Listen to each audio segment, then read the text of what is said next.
வங்காளதேசத்தில் தொடர்ச்சியாக தாக்கப்படும் இந்துக்கள். வங்காளதேசத்தை பொறுத்தமட்டில் கடந்த பிப்ரவரி 12ஆம் தேதி அங்கு தேர்தல் நடைபெற்றது. தேர்தலில் தேசியவாத கட்சி ஆட்சியை பிடித்தது. ஆட்சியை பிடித்த தேசியவாத கட்சிக்கு இந்தியாவின் சார்பில் வாழ்த்துக்கள் சொல்லப்பட்டது. அப்பொழுது இந்தியாவின் சார்பில் ஒரு கோரிக்கையும் வைக்கப்பட்டது. அந்த கோரிக்கை என்னவென்றால், அங்கு இருக்கக்கூடிய சிறுபான்மையினர்களுக்கு பாதுகாப்பு உறுதிப்படுத்தப்பட வேண்டும் என்ற கோரிக்கை எடுத்து வைக்கப்பட்டது. இந்த ஆட்சியாளர்கள் அதற்கு உத்தரவாதம் கொடுத்தார்கள் என்பதுதான் பதிவு. ஆனால் தற்பொழுது ஒரு இந்து சகோதரி தாக்கப்பட்டிருக்கிறார் என்றதும், பாலியல் சார்ந்த தீண்டல்கள் அவர் மீது நடத்தப்பட்டிருக்கிறது என்றும், உயிருக்கு பாதுகாப்பற்ற நிலைமையில் அவர் இப்பொழுது மருத்துவமனையில் அனுமதிக்கப்பட்டிருக்கிறார் என்கின்ற செய்திகள் வருகின்றன. ஷேக் ஹசீனா அவர்கள் ஆட்சி பீடத்தில் இருக்கக்கூடாது என்று மாணவர்கள் போராட்டத்தை நடத்தி அவரை நாட்டை விட்டு ஓடுவதற்கான ஒரு களத்தை எடுத்த பொழுது அவர் தஞ்சமென்று இந்தியாவிற்கு வந்தார்.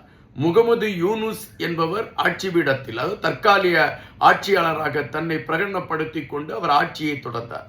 அவருடைய ஆட்சி நடைபெற்று கொண்டிருந்த சூழலில் இந்துக்கள் கடுமையாக தாக்கப்பட்டார்கள். இந்துக்கள் கோயில்கள் அடித்து ஒடிக்கப்பட்டன. இந்து பெண்கள் மீது தாக்குதல் நடத்தப்பட்டது. இந்து இளைஞர்கள் மீது தாக்குதல் நடத்தப்பட்டது. எனவே அங்கு சிறுபான்மையினர் வாழ முடியாத ஒரு சூழல் ஏற்பட்ட நிலையில் இந்தியா பெரும் கவலையை தெரிவித்திருந்தது. இந்த சூழல்தான் ஜனநாயகத்தின் அடிப்படையில் தேர்தல் நடைபெறும் என்கின்ற விடயத்தை மையப்படுத்தி பங்களாதேஷ் அதற்கான களங்களை எடுத்த பொழுது, சிறுபான்மை மக்களை பாதுகாப்பதற்கான ஒரு களமாக ஜனநாயக மாற்றம் இருக்கும் என்று இந்தியா நினைத்தது. அப்படித்தான் இந்த தேசியவாத கட்சி ஆட்சிக்கு வந்த பொழுது அந்த நம்பிக்கை இந்தியாவிடம் இருந்தது. ஆனால் 2 தினங்களுக்கு முன்பு அங்கு நடைபெற்றிருக்கக்கூடிய செய்தி ஒட்டுமொத்தமாக இந்த ஆட்சியாளர்கள் சிறுபான்மையினருக்கு எதிராக இருக்கிறார்களோ என்கின்ற கேள்வியை எழுப்பியிருக்கிறது. தொடர்ச்சியாக இந்துக்கள் தாக்கப்படுவதும், அதை ஆண்டு கொண்டிருக்கக்கூடிய ஆட்சியாளர்கள் வேடிக்கை பார்ப்பதும் வங்காளதேசத்தில் தொடர் கதையாக மாறிக்கொண்டிருக்கின்றன. இந்தியா இதில் தலையிட்டு இந்துக்களை காப்பதற்கான ஒரு களத்தை எடுக்க வேண்டும் என்கின்ற கோரிக்கை வலுவடைய தொடங்கி இருக்கின்றன.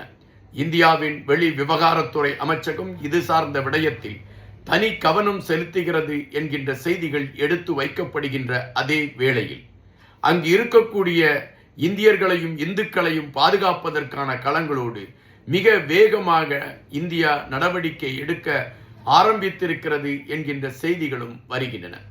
எது நடைபெறும், எது நடைபெறுவதற்கான சூழல்கள் இருக்கிறது என்பதை பொறுத்திருந்துதான் பார்க்க வேண்டியதிருக்கிறது.